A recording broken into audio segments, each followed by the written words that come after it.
नमस्कार, आप देख रहे हैं दूरदर्शन किसान। खेती और किसानी से जुड़ी नवीनतम जानकारियों के साथ इस खास कार्यक्रम में आप सभी का स्वागत है। मैं हूं मोनालिसा। आइए देखते हैं क्या है नया आज के इस कार्यक्रम में। प्रधानमंत्री श्री नरेंद्र मोदी ने मन की बात में कृषि कानून को बताया किसानों के लिए हितकारी। भारतीय कृषि अनुसंधान परिषद की क्षेत्रीय समिति 4 की 25वीं बैठक आयोजित। भारत के 70% सक्रिय मामले महाराष्ट्र, केरल, दिल्ली समेत 8 राज्यों में।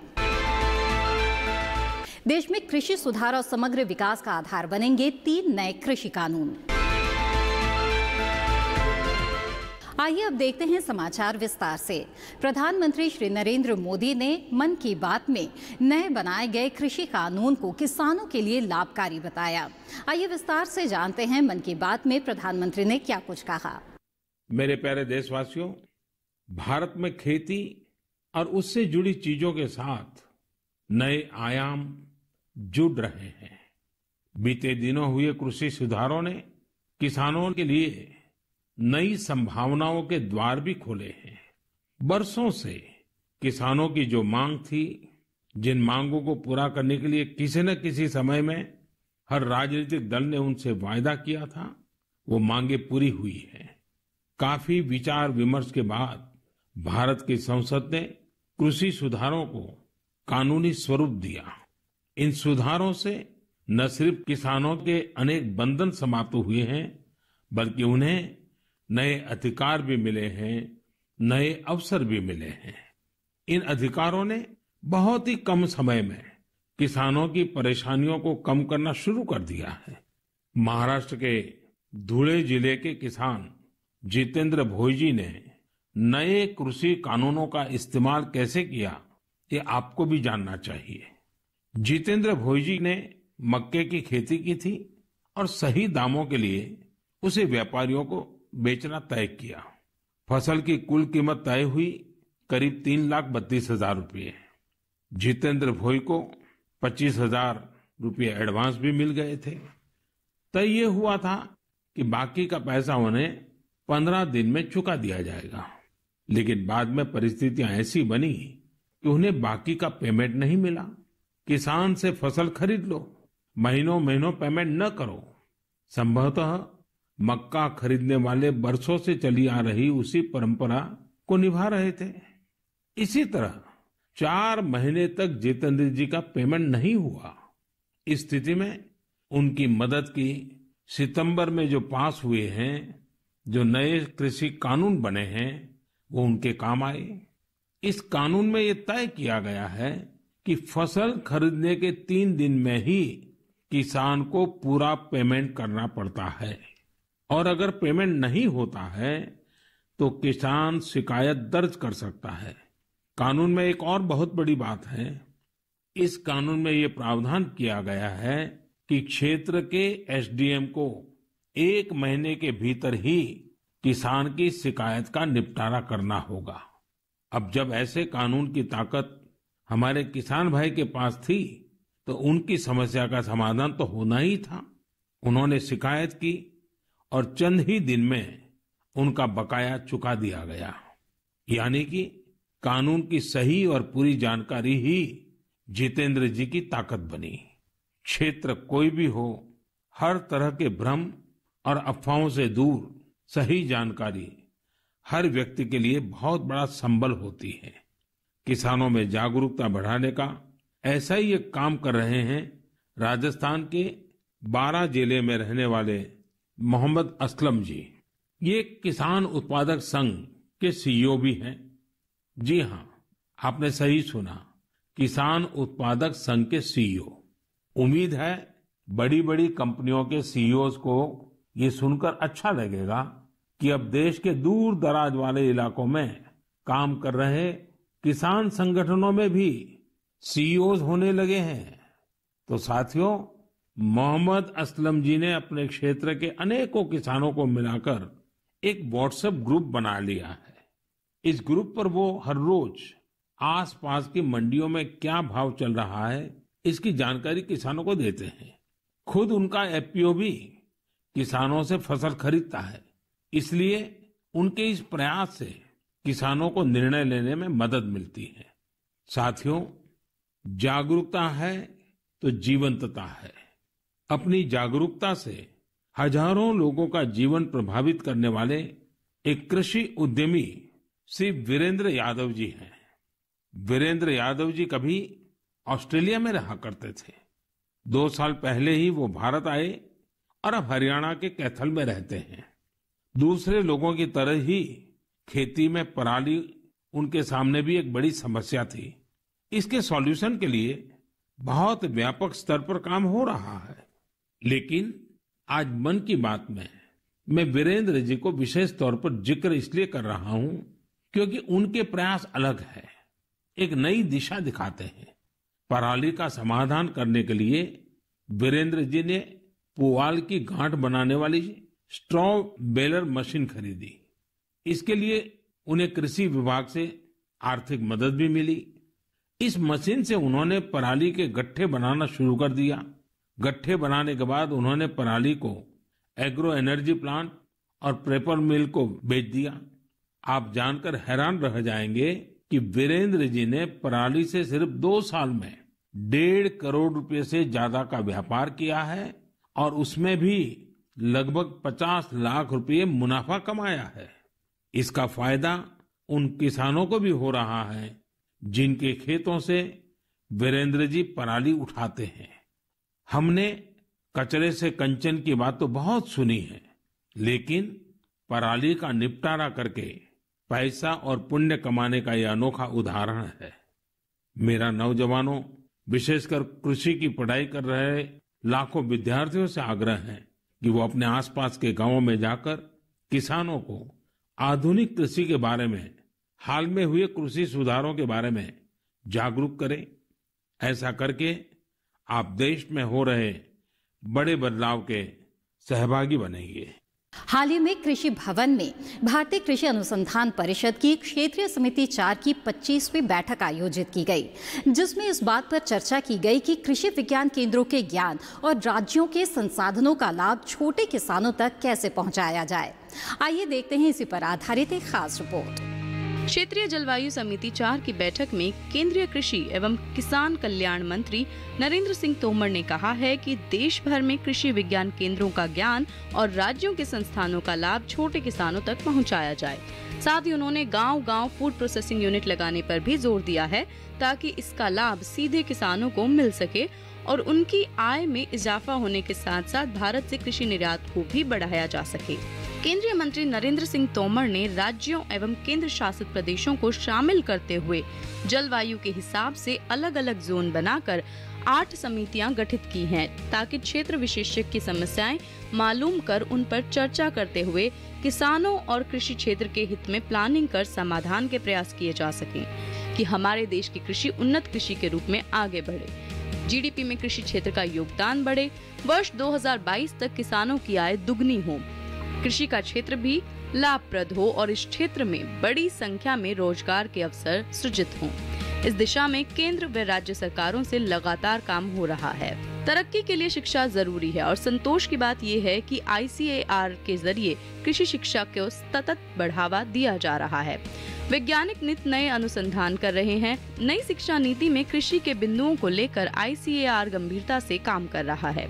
देश में कृषि के विकास में किसानों की अथक मेहनत के साथ ही कृषि वैज्ञानिकों के शोध का लाभ मिला है, जिससे भारत आज खाद्यान्न में आत्मनिर्भर नहीं बल्कि अतिशेष है। बागवानी, दूध उत्पादन सहित अन्य उत्पादों के उत्पादन में अधिकांश में भारत पहले या दूसरे नंबर पर है। कृषि निर्यात बढ़ाने के लिए भी भारत सरकार लगातार प्रयास कर रही है। कृषि क्षेत्र में उत्पादकता बढ़ाने में सफलता मिल रही है। यह क्षेत्र आय केंद्रित भी बने, इस पर सरकार का पूरा ध्यान है। श्री तोमर ने कहा कि छोटे रकबे में भी किसानों की आय वृद्धि के लिए प्रधानमंत्री श्री नरेंद्र मोदी जी ने PM किसान स्कीम लागू की है। देश में 86% छोटे किसान हैं, जिनका रकबा तो नहीं बढ़ाया जा सकता, लेकिन उन्हें तकनीकी समर्थन देकर FPO से जोड़कर समृद्धि लाने का काम किया जा सकता है। 10,000 नए एफपीओ बनाने, 1 लाख करोड़ रुपए के कृषि इंफ्रास्ट्रक्चर फंड, 10,000 करोड़ रुपए के निवेश से छोटी फूड प्रोसेसिंग यूनिट की स्थापना, मछली पालन, पशुपालन, मधुमक्खी पालन व अन्य माध्यमों से कृषि क्षेत्र में निजी निवेश बढ़ाने के साथ अन्य उपाय कर सरकार किसानों, कृषि क्षेत्र की समृद्धि के लिए सतत प्रयास कर रही है। इसी के साथ इस खास कार्यक्रम में वक्त है एक छोटे से ब्रेक का। हम जल्द हाजिर होंगे। आप बने रहें दूरदर्शन किसान पर। ये कामयाबी है अन्नदाता की, ये कहानी है खेत और खलिहानों की। कैसे करें अपने पशुओं की देखभाल, जानिए गांव-गांव के किसानों का हाल। देखिए गांव किसान सोमवार से शुक्रवार दोपहर 12:05 पर।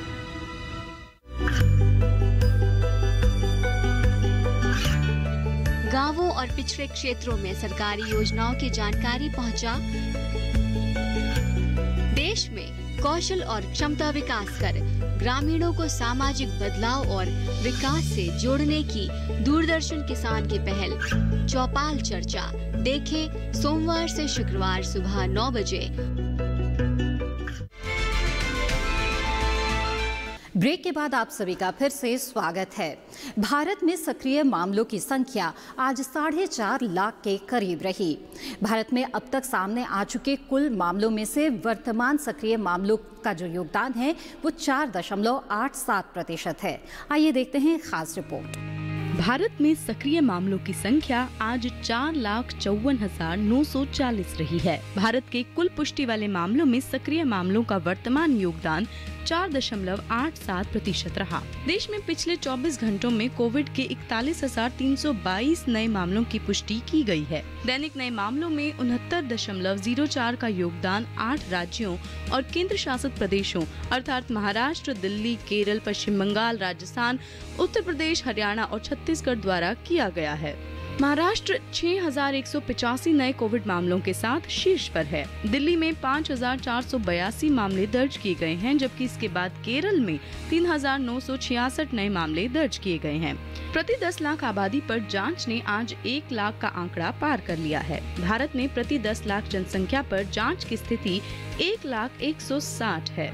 जांच के मामलों में निरंतर की जा रही प्रगति ने कुल मामलों को तेजी से सामने आने में महत्वपूर्ण भूमिका निभाई है। देश में 1175 सरकारी प्रयोगशालाओं और 986 निजी प्रयोगशालाओं सहित 2,161 जांच प्रयोगशालाओं के साथ दैनिक जांच क्षमता में पर्याप्त रूप से वृद्धि हुई है। 23 राज्यों और केंद्र शासित प्रदेशों में राष्ट्रीय औसत की तुलना में प्रति 10 लाख जनसंख्या पर जांच के बेहतर परिणाम हैं। राज्यों और केंद्र शासित प्रदेशों में राष्ट्रीय औसत की तुलना में प्रति 10 लाख जनसंख्या पर जांच की संख्या कम है। भारत में स्वस्थ हुए कुल मामले 87,59,000 हैं। स्वस्थ मामलों की राष्ट्रीय दर आज 93.68% रही। इसी के साथ यहाँ पर रुकते हैं एक और छोटे से ब्रेक के लिए। हम जल्द हाजिर होंगे। आप बने रहें दूरदर्शन किसान पर।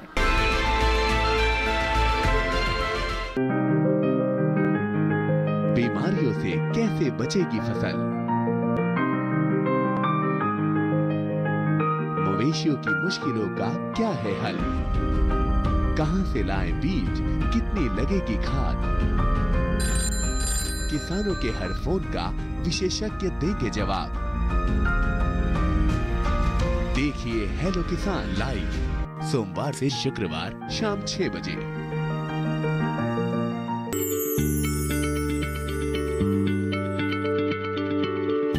क्या आप किसी बीमारी से परेशान हैं? चाहते हैं डॉक्टर की सलाह? तो हम हैं आपके साथ। बताएंगे आपको जीने की राह। समस्याएं आपकी, समाधान देश के मशहूर विशेषज्ञों के। घर बैठे बात करें देश के जाने माने डॉक्टरों से। हमारे लाइव प्रोग्राम स्वस्थ किसान में हर शनिवार शाम 6 बजे से 7 बजे तक। ब्रेक के बाद आप सभी का फिर से स्वागत है। देश में कृषि सुधार और समग्र विकास का आधार बनेंगे 3 नए कृषि कानून। आइए इसके बारे में जानते हैं विस्तार से। प्रधानमंत्री नरेंद्र मोदी जी का सपना है कि किसानों की आय 2022 तक डबल करना है, और यह डबल तभी हो सकता है जब इसमें ज़्यादा से ज़्यादा इंफ्रास्ट्रक्चर फंड पर पैसा खर्च किया जाए। हाल में ही आत्मनिर्भर भारत अभियान के तहत भी 1 लाख करोड़ रुपया खर्च किया गया। इसके साथ ही खेती किसानी से जुड़े हुए कृषि कानून लागू किया गया, और यह कृषि कानून लागू किया गया है मंडियों में जो किसान भाई अपने माल को, उत्पाद को ले जा करके एक राज्य से दूसरे राज्य में भी बेच सकते हैं। कॉन्ट्रैक्ट फार्मिंग के माध्यम से अपने फसल को उचित दाम ले सकते हैं। साथ ही आवश्यक वस्तु अधिनियम है जिसके माध्यम से जो किसान भाई है अपने फसल जो औने पौने दाम में बेच देते थे, अब इसको एक ज़्यादा से ज़्यादा उसको भंडारण कर सकते हैं। ये तमाम ऐसे बातें हैं जिस पर कृषि एवं किसान कल्याण मंत्रालय के कृषि आयुक्त SK मल्होत्रा जी हैं, जिनसे जानते हैं कि ये कानून किस तरह से है और इससे किसानों को कितना फ़ायदा हो सकता है। सर, आप कृषि किसान कल्याण मंत्रालय के कृषि आयुक्त हैं। पूरे देश भर के सर आप देख रहे हैं खेती किसानी किस तरह से चल रहा है। ये जो सर अभी 3 कृषि कानून लाया गया है, इसको सर आप किस रूप में देखते हैं, कितना भला हो सकता है? जो ये अभी आपने देखा कि 3 अधिनियम अभी आए हैं। जो पहला अधिनियम जो संसद में पारित हुआ, ये जो है 14 सितंबर को पारित किया गया। तो इसमें जो है एक जो अधिनियम है कृषि उपज व्यापार एवं वाणिज्य संवर्धन एवं सरलीकरण विधेयक जिसको 2020 कहा गया है। और दूसरा जो अधिनियम है वो कृषक सशक्तिकरण संरक्षण कीमत आश्वासन और कृषि सेवा करार विधेयक है। तो ये जो दोनों अधिनियम हैं, और तीसरा अधिनियम और भी है जो आवश्यक वस्तु से संबंधित है। तो मैं इसकी बात की शुरुआत में ऐसे करना चाहूँगा कि जब हमारा देश आज़ाद हुआ था उस टाइम में हमारे पास खाद्यान्न भरपूर नहीं थे, कमी थी। तो इसीलिए असेंशियल कमोडिटी एक्ट जो है उस टाइम में लागू किया गया था। लेकिन अब स्थिति बिल्कुल अलग है। अब हम बिल्कुल आत्मनिर्भर हो चुके हैं। हमारे पास बहुत सारी ऐसी फसलें जो एक तरह से सरप्लस भी हैं खाद्यान्न के मामले में। तो उसमें हमारे पास चिंता की कोई बात नहीं है, और हमारी जो मांग है नियमित रूप से हमारी जनसंख्या के लिए पूर्ति हो रही है उसकी। तो खाद्य और पोषण सुरक्षा दोनों ही सुनिश्चित है। तो इसलिए इस समय में बहुत सारे ऐसे सुधार की ज़रूरत है, क्योंकि हम लोग इसको दूसरे ढंग से देखते हैं कि अब किसान को की आमदनी कैसे बढ़े, किसान को जो उसकी मेहनत है उसका अधिक से अधिक मूल्य कैसे मिले। तो ये जितने भी अधिनियम अभी निकल करके सामने आए हैं, तो उन अधिनियम का जो मुख्य उद्देश्य यही है कि किसान की आमदनी में कैसे बढ़ोतरी हो, और किसान अपनी उपज अगर खुद पैदा करता है तो वो खुद ही अपना उसको मूल्य लगा करके बेचे कि भाई मैंने इतनी मेहनत की है, मैं तो इसको इसी दाम पर बेचूंगा। तो ये जो अधिनियम है अपने आप में किसानों को एक स्वतंत्रता देते हैं, जिसके तहत जो है किसान मंडी से बाहर जा कर के जो है अपने उत्पाद को बेच सकता है। अभी तक क्या था कि किसान को अपना उत्पादन किया लेकिन उसको मंडी में ले जाकर जिसके पास लाइसेंस है उसी को बेचना पड़ा। तो ये उसको बेचने के लिए वो बाध्य होता था, और जब वो मंडी में लेके जाता था तो मंडी में भी उसको बहुत सारे टैक्स जो है उसको लग जाते थे। तो वो टैक्स के साथ साथ उसको ट्रांसपोर्टेशन का भी भाड़ा देना पड़ता था। जो टैक्स लग गया वो भी उसके खाते में जाता था। तो उसको जो है मैं ये कहूँगा कि जो उचित मूल्य है वो नहीं मिल पाता था। तो ये जो अधिनियम है, इन तीनों अधिनियम के आने से किसानों को सबसे अधिक फ़ायदा ये होगा कि किसान अपनी मर्जी का मालिक है। किसान जहां उसको उचित मूल्य मिलेगा वो उसको बेच सकता है, और इसमें क्या होगा कि ट्रेडर उसके खेत पर पे आकर के जो है उससे जो है खरीद के ले जाएगा, और वहां पर जो है उसका जो है एक तरह से मोल भाव वो कर सकता है और बता सकता है कि मैं तो भैया इतने पर ही बेचूंगा, इससे नीचे नहीं बेचूंगा। तो वो अपने मूल्य स्वयं तय कर सकता है। दूसरा, इसके साथ साथ जो अभी देख रहे हैं कि MSP डिक्लेयर हुई है और MSP पर खरीदी भी शुरू हो गई है। तो ऐसा कुछ नहीं है कि MSP बंद हो जाएगा, MSP पर खरीदी हो रही है, और MSP बढ़ाया है भारत सरकार ने इमीडिएटली जो है उस पर आप देखेंगे 50 रुपये से लेकर के 300 रुपये तक की बढ़ोतरी MSP में की गई है। और बहुत सारे हमारे जो संस्थान हैं वो उसको प्रोक्योरमेंट करने लगे हैं, जो चाहे वो FC के माध्यम से अभी चावल का जो है एक तरह से पैडी का प्रोक्योरमेंट शुरू हो गया है, और साथ साथ में जो नेफिड के माध्यम से दलहनी फसलों का और तिलहनी फसलों का भी जो है प्रोक्योरमेंट वो कर रहे हैं। तो एक तो फ़ायदा ये हो गया किसानों को, ये रहेगा। तो इसमें कोई इस प्रकार का कोई ऐसा नेगेटिव पॉइंट नहीं है जिससे कि किसानों को कोई नुकसान ना हो। ये किसानों से हर रूप से जो है फ़ायदे का एक तरह से मैं कहूँगा ये अधिनियम है, और ये किसानों के हित में रखते हुए, किसानों के हित को ध्यान में रख करके इन अधिनियम को जो है आगे बढ़ाया गया और इनको पारित किया गया। सर, आप कृषि आयुक्त हैं, आप मंत्रालय के अनुसार से सर पूरा फोकस कर रहे हैं कि कौन कौन से खाद्यान्नी फसलों है उस जिसमें रबी और खरीफ दोनों की फसलें हैं, हम इतना इसको मिलियन टन तक पहुंचाना है, इसमें क्रांति लाना है। और दूसरी तरफ सर अगर आप कॉन्ट्रैक्ट फार्मिंग की बात करते हैं तो क्या सर प्राइवेट जो कंपनियां हैं आपसे सलाह मशवरा करके वो प्रोडक्ट को अपना किसानों से लेगा, या उसका एक अपना मोनोपोली होगा आपके अलावा? इसमें कोई ऐसा मोनोपोली नहीं कह सकते आप, बल्कि इसमें क्या है, किसानों का जो मूल्य एक तरह से निश्चित हो जाएगा। और ये कोई किसान बाध्य नहीं है कि उसको ये करना ही पड़ेगा। ये किसान की एक तरह से वॉलंटरी है, उसकी इच्छा है कि वो किसी भी उससे करार करके उसके लिए वो उत्पादन करेगा।